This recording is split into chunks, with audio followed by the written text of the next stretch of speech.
So today I want to talk to you guys about debunking the prop myth. So I'm a big believer in TPR, total physical response, and I guess it just depends on your style, but that's how I teach online and offline. The most obvious one I think is facial expressions. So when you want to do something, for example, I like to do games that, like, maybe it's the same game they play across the board, but to spice it up a little with vocabulary, I like to do some other things. So when I'm showing that I'm, like, for example, if it's pizza, then I would teach them pizza. Pizza. Say it 3 times. Pizza, pizza, pizza. And green. Pizza, pizza, pizza. Pizza, pizza, pizza. Okay, so you gotta use that element of surprise or whatever. Like, for example, whenever I'm introducing new words or want them to look on the picture, I'm, wow, what's that? Good job! I'm not sure. What is it? So you use your face a lot. That conveys everything. We do that, like, even unknowingly, but with online, you just do it even more so. Okay, the next one is, I'll just go to the next one because I can't help but use my hands when I talk. So we'll just go with, like, the hands. So, like, what do you see? I see it's your face and your hands. When you talk about, is he short or tall? Is it short or long? And when on Qkids, you can see, like, you're in a box sometimes, like when you do new vocabulary, so you can use that space. Like, if there's something here, I'll hold it here, or like this in my hand, or something like that. And along with the face, maybe I'm looking above me like, wow, what was that? Like, if something's going past the screen.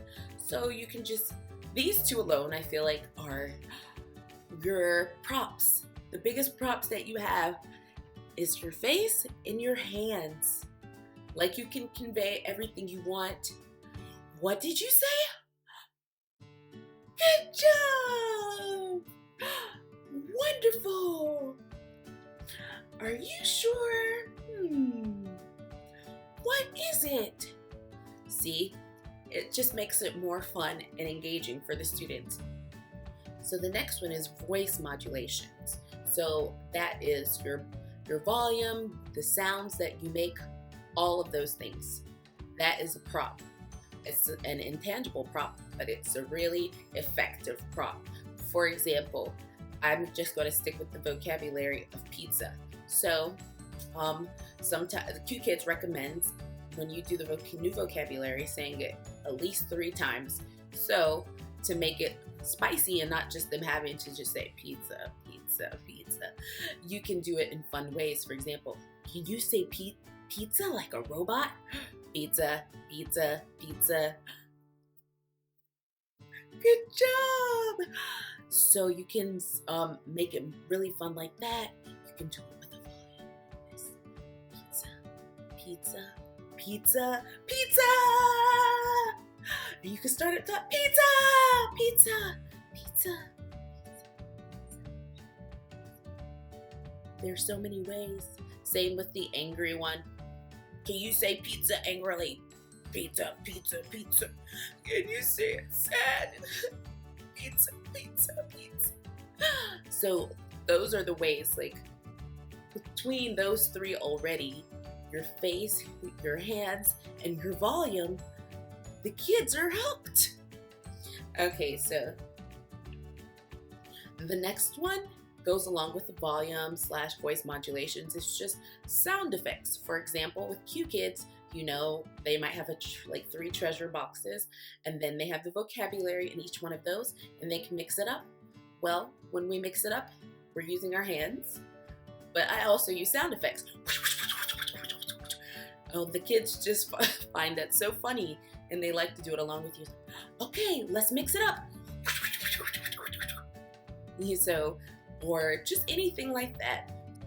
And I think the last one would be space. Use your space, even though you're in a tiny box. Your box is actually about the size of my yellow board. I've made it pretty much exactly to fit into the Qkids box. So you have a small box, but there are ways to play with things that can make it really exciting. For example, when I want the kids to look at something like, what's that? Get really close in their face. Then, you know, standard, I think I'm around this area. Sometimes, you know, you can do that. Or if you, when we did hide and seek the other day, I was like, hide. And I went off the screen. See, I would have been off my screen by now. Yeah, so you can just do so much with your space. Like I said before, you can look around the box or something like that. Ooh, wow. All this is your area. This is your whole classroom. You have so much space. So that is kind of the keys, I think. Let's just recap. So we have facial expressions.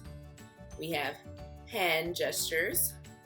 We have voice modulation / volume. And we have space. Oh yes, and sound effects. So with those, you already have 5 props.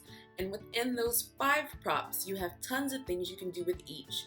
So we love props. I love props too, but I just wanted to make this video not to shame people, like prop shame, but to let you know that you don't have to spend hundreds of dollars to like go into your demos or anything like that.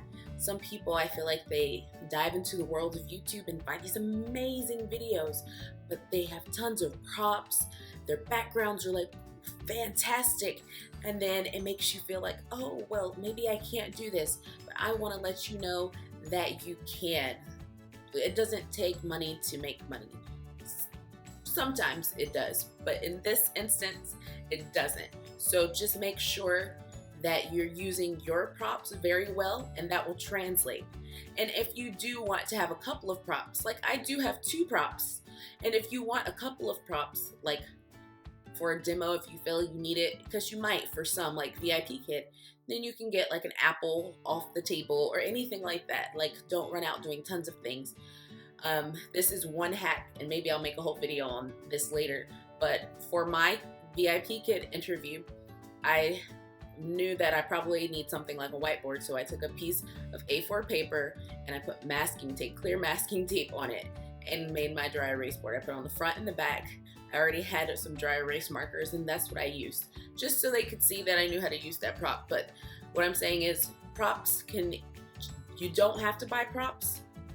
If you do need props, there are ways to make them just with what you have.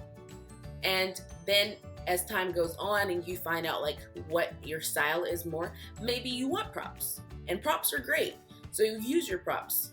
Or maybe you'll find that I just want to be propless and be a minimalist like myself. You can do that as well. If you want to use both, that's perfect. Props and TPR.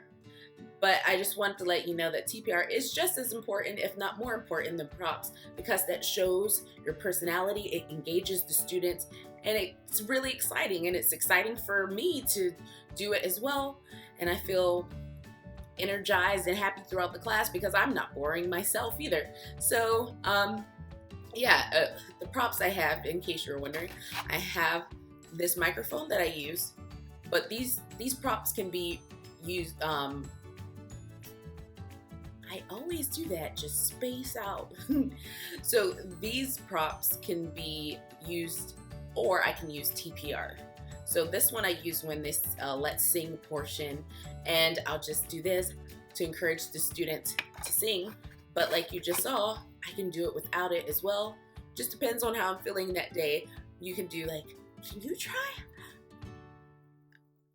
You don't need the prop. And the other prop I have is my very cute unicorn that my kids from my brick and mortar school named Sparkles. And I used this one for legs. Leg? Legs! I do that, but you can also use TPR for this. Legs. So I just want to show you that you can just get creative and find ways that don't cost money and use your moneymaker yourself, because you are your own prop. So I hope you enjoyed this video today. I hope it was helpful, gave you some relief if you're feeling pressure to have like the perfect classroom and to show like TPR rocks. Okay guys, happy teaching.